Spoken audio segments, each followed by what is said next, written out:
ngayon, merong pag-amin. Hindi natin alam kung nadulas ba to, pero inamin niya guys, inamin ni Digong, na talagang dinispatcha nila itong si Apulakay. Nako, grabe no? Time is the ultimate truth teller. Ano na? Binabalahura na yung pamilya mo. Ngayon mo sa amin ipagmalaki yung sinasabi mong, I am the firstborn daughter of former President Ferdinand Edralin Marcos Sr. Ngayon mo sa amin ipagmalaki yan. Ipagtanggol mo yung ama mo. Yung pamilya mo binabalahura. So ngayon guys, kagabi, 'di ba, meron ngang naganap na prayer rally. So well, as usual, kontra sila sa Chacha kasi nga 'di ba, term limit yung kanilang inaalala na ayaw nilang maglingkod sa pinakamatagal na panahon itong si President Ferdinand Marcos Jr. ngayon. So ngayon guys, alam nyo yung pinaka most heartbreaking part ng prayer rally kagabi sa parte ni former President Rodrigo Roa Duterte ay yung binalahura, binastos niya si Apulakay. Guys, wala sa akin problema kung bastusin niya itong si President Marcos kasi sabi pa nga ni PBBM noon, naging umaga, tanghalian, hapunan, gabihan na namin yung pambabashing. Yung bashing na nare-receive nila, yung pambabastos, pambabalahura. So wala na siyang pakialam dyan. As well as kay First Lady, hindi na din siya tinatablan kasi pumasok sila sa politika. Well, talaga nga namang parte yun ng maduming bahagi ng politika. Yung demolition job, black propaganda. Walang problema kung batikusin nyo yung mag-asawa. Sige, okay, fine. Lalong-lalo na itong si Aimee. Walang problema yan para sa akin. Sige, batikusin nyo kung gusto nyo. Kasi alam ko naman na ginagawa ni President Marcos yung tama eh. Ngayon, yung pinaka nasaktan lang ako, doon sa part na yung patay na ha, wala na. Patay na yung isang tao. Binabastos at binabalahura nila. Guys, hindi lang to basta-basta isang tao na naging presidente ha, yung binabastos ni Digong. Isa po to sa naging pinaka one of the best president ever we had in the history of the Philippine politics, Philippine country. Hindi po yan yung basta-bastang naging presidente lang.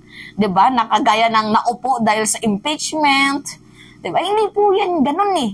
Naging presidente to dahil best siya. Patuloy siyang ini-elect ng mamamayang Pilipino. Madaming napagawa. You know guys, wala nga sa kalingkingan. Itong si former president in terms of accomplishment and leadership, wala siya sa kalingkingan. Tapos guys, ang hindi ko matanggap, yung binabalahura nila. Sige, pag-usapan nyo yung charter change, ayaw nila ng People's Initiative, as. Sige, wala na tayong dyan kasi problema na nila yan. Ang akin dito, bakit nyo naman binabastos yung patay na? 'Di ba? After mong makinabang sa boto ng mga loyalista, after mong ibudol itong si Senator Aimee, after mong sabihin na sige, pag hindi ko na-achieve yung 3 to 6 months, pag hindi ko naayos yung kriminalidad, korupsyon, nagre-resign ako, ipapalit ko si Bongbong Marcos. Part yan ng politika mo. Pinalit mo ba? Di ba hindi? So, binudol mo lang ang mga loyalista. Nakakuha ka ng boto sa mga loyalista. Tapos, ganito mo lang balahurain itong si former President Apulakay. Di ba? In behalf na lang sana sa mga bumoto sa yung loyalista. Hindi ka marunong magtanaw ng utang na loob. Well, sige, sabi na lang natin na wag natin pag-usapan ng utang na loob na yan kasi nangyayari na ngayon, 'di ba?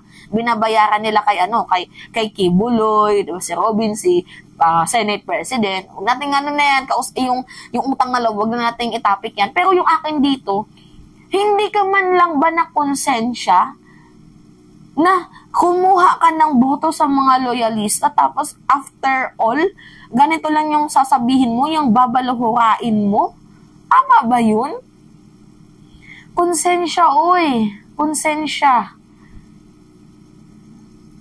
Panoodin natin yung video. Ngayon, may isang presidenteng dumaan na matagal na dinispatsa naman sana namin. Pati ito ngayong anak, may tuyo sa ulo talaga ang mga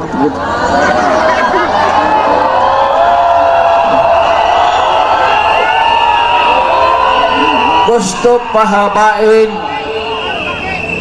Sila lang naman yan yung gustong mapahabain ang termino nila.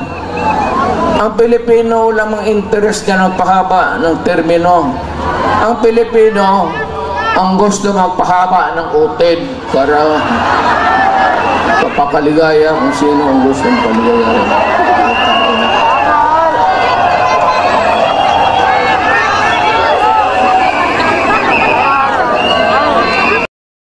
Bastos pa din. Malapit ng bastos pa din. Narinig nyo? Yung nagdaang presidente na yan, dinispatcha na namin yan. May mga tuyo talaga to sa... Mga tuyo daw kung mag-isip. Lakas talaga ni Digong, no? Lakas ng amats niya. Nakailang fentanyl ka kaya ngayong gabi? Diba? Kagabi, nakailang fentanyl ka kaya? Kung kaya't ganyan yung ginangakak ng bunganga mo. Alam nyo guys, wala talaga sa akin problema kung bastusin nyo na lang. Sige, si President Marcos, total parte ng, ng politika and demolition dyan. Pero maawa naman kayo sa mga patay na. Diba? Bigyan nyo naman ng katahimikan. Ay, nako. Tapos guys, ang double standard nila ha, na ayaw nila ng term extension. Pero nung panahon ni Digong, yung Balahura supporters niya, sana magkaroon pa nga ng term extension, no? Kasi gusto namin si Digong na magsilbi forever. Ngayon na iba na, yung presidente, ayaw nyo na. Asan yung double standard nyo na yan? Grabe, no? Ang iinit nila, ang sasakit nila sa mata, sakit nyo sa bangs.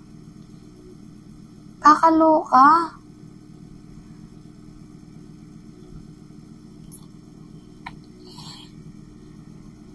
Ay, may na. Wala ka man lang say? Na dinispatcha yung tatay mo, nila, kabilang siya, sa mga nagdispatcha?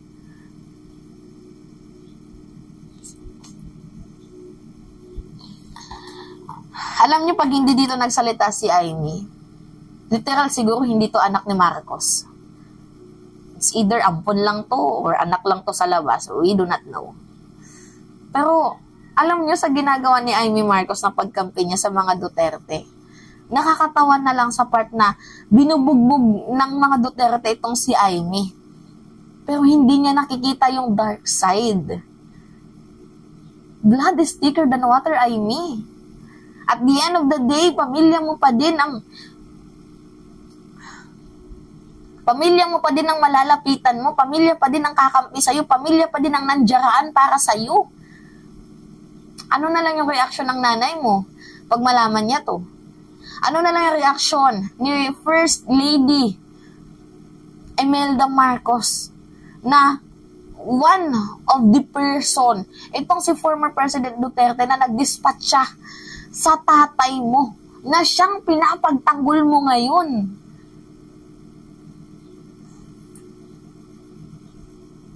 Well, wala tayong maasahan dito kay Amy. As well as kay Digong. Diba? Ayaw nyo ng demolition job. Ayaw nyo ng black propaganda para kay Sara. Tapos kayo ginagawa nyo sa mga Marcoses dyan. Asan yung double standard nyo? Grabe. Kahiya-hiya na kayo. Literal. Anyway, guys. Yun lamang ho. At it's me again, si Mima Alicia nyo. Nagbabalik ulit para sa atin panibagong video.